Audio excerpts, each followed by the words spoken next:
السلام عليكم.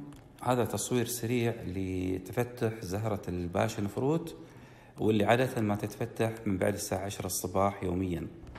بعد كذا نقدر نعمل عملية التلقيح اليدوي بأخذ حبوب اللقاح مثل ما انتم شايفين وملامسة الميسم.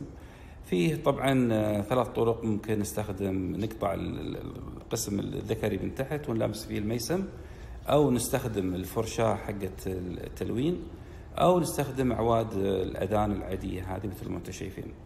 نتأكد أن كلهم تلامسوا بالطريقة هذه بالحبوب اللقاح.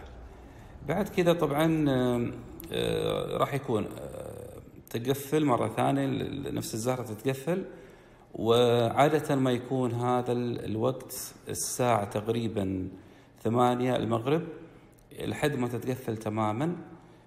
مثل ما انتم شايفين هذا تصوير طبعا سريع، قعدنا ساعات عشان نصور الشكل هذا.